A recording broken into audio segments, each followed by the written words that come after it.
Hi, and welcome to the Courageous Nerd YouTube channel for another interview.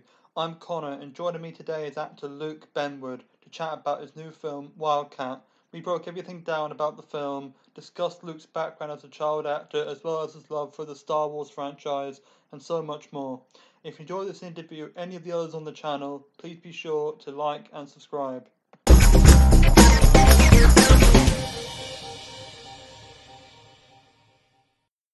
Great, so welcome Luke, and thanks for taking the time to do this. Yeah, man. Thanks for having me. For sure, and we'll be chatting today about your new film Wildcat. But before we kind of get into that directly, I mean, as we were kind of talking about a bit before we started recording, you've been acting for a long time, and how did you first get into it? Yeah, so I actually kind of fell into it. My dad's a musician, and my mom was an actress before I was born, and she stopped about when I was like 3. She had my sister after me, and she, kind of gave it up to focus on raising us. But I was in kindergarten, and I was about 5 years old, and my mom I'm from Nashville originally, Nashville, Tennessee, and she had a commercial agent there that called her and basically was like, there's a movie coming to town. It was a Mel Gibson film called We Were Soldiers, and it was about the Vietnam War. And called and was like, any interest in taking Luke to this audition? And she was like, I mean, sure. And so she picked me up early from school, and I was stoked about that. I obviously had no idea. And the audition, basically, I think it was like I had to say the Lord's Prayer, because it was a really small role, no real lines. I think that was really the main speaking part in it. It was one of his 5 or 6 kids. This is Colonel Hal Moore was a real person, so it's about him. Right. He had 5, 6 kids, and so I was one of them.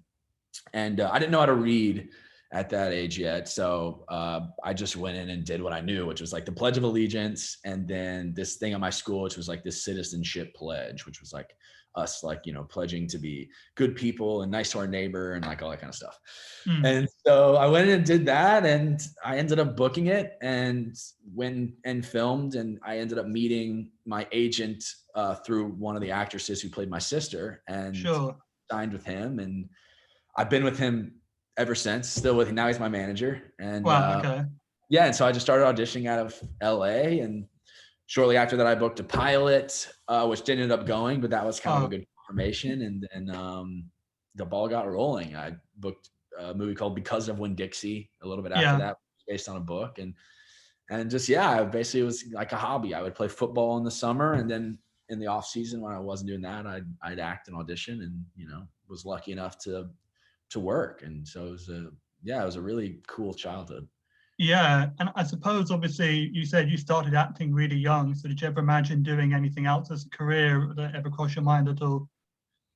Sure, I thought about it. Yeah, my parents did a really good job of not putting any pressure on me and always allowing it to be my decision. And it was just in the same emphasis as football, as athletics for me, which was, you got to make the good grades. And if you ever want to stop.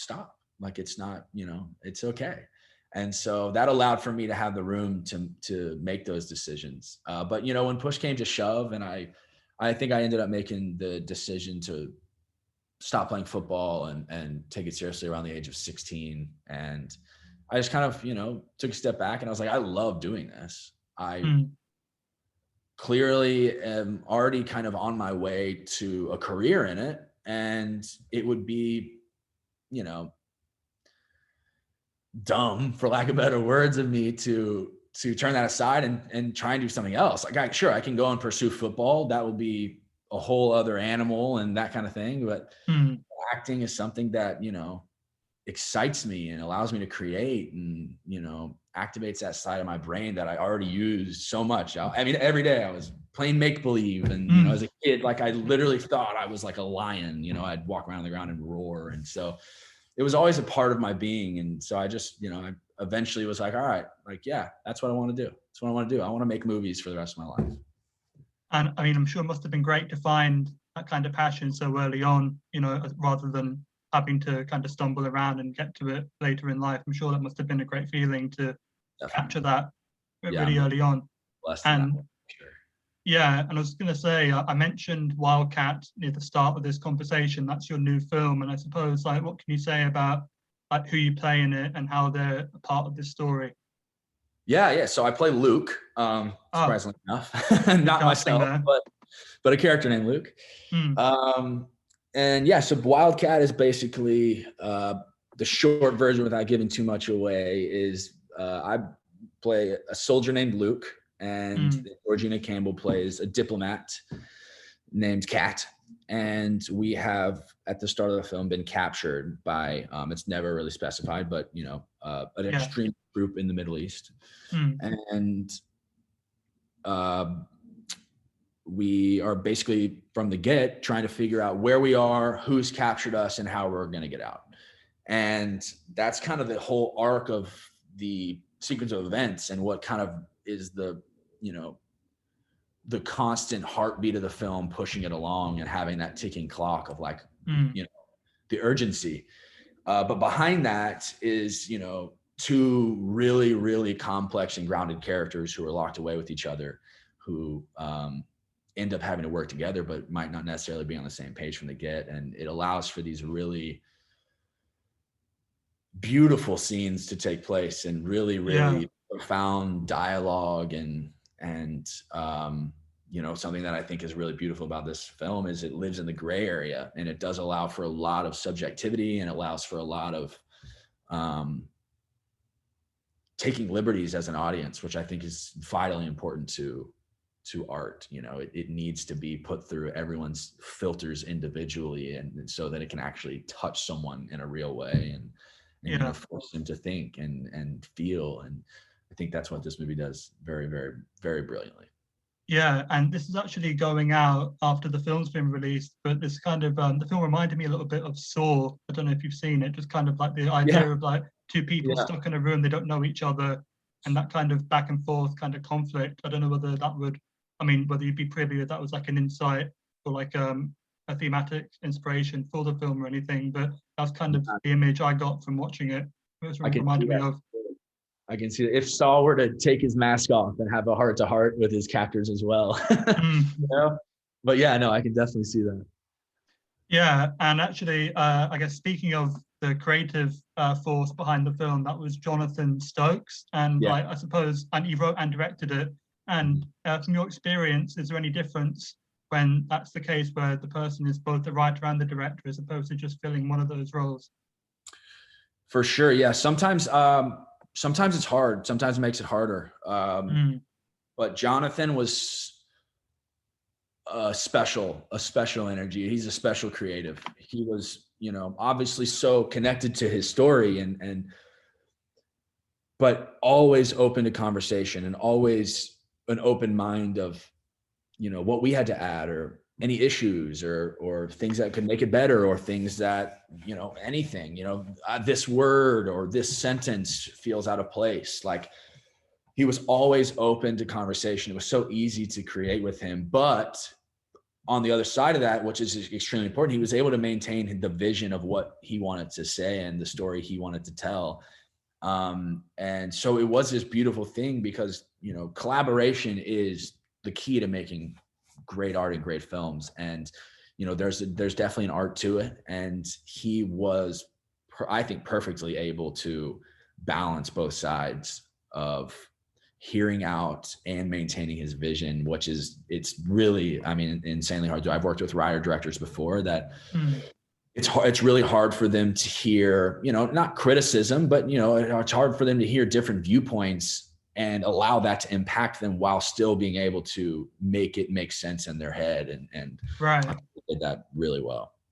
Yeah, and I mean, especially because when normally the director sort of take liberties with the writer's script, but if it's the same person, then, you know, it's a whole different ball game, as you were saying, for sure. Yeah. And I suppose, like, that's something that's quite jarring about the film in general, is that the whole premise could happen in real life. It's a plausible scenario, and like, do you prefer that kind of setup as like a viewer or as an actor, or like do you enjoy more like the fantastical kind of like unrealistic stories that exist? Both, for sure. I mean, I'm a diehard Star Wars. I have a Star Wars tattoo on my arm. Like, oh wow, I love the fantasy realm, and I love feeling like, but I think that the amazing thing about Star Wars is that it does have these through lines that connect it to reality, like, yes, it's larger than life. Like the Death Star is something that, we will never see in our lifetime, but right.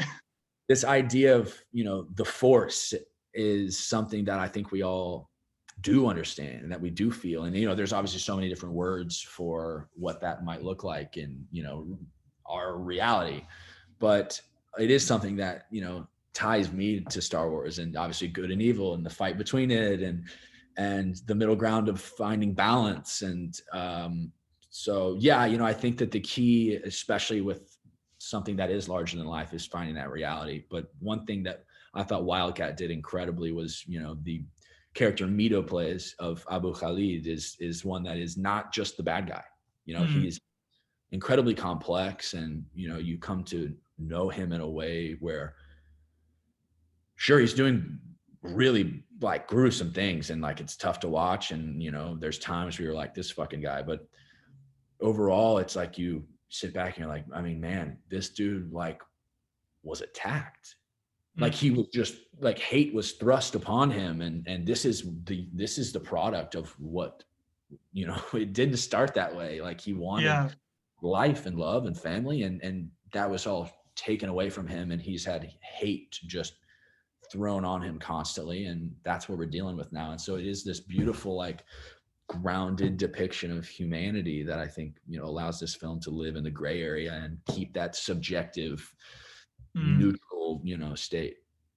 Yeah, I mean, having had a chance to see the film, I can completely agree with what you're saying there. And anyone who might be listening to this who hasn't seen it, I think they will definitely take that kind of sentiment away as well, for sure. And as we were kind of like talking about again near the start, you're an example of someone who was like a child actor who transitioned to acting as an adult. And I suppose, like, how do you think your experiences when you were younger prepared you for where you are now? It's been, I wish I could say I'm like, it gets easy. I don't even feel anymore, but it's a tumultuous industry, and I, constantly have to remind myself, how blessed I am to be in it, and, how blessed I am to have had the successes I've had so far. And obviously the pandemic has been a tough time for everyone.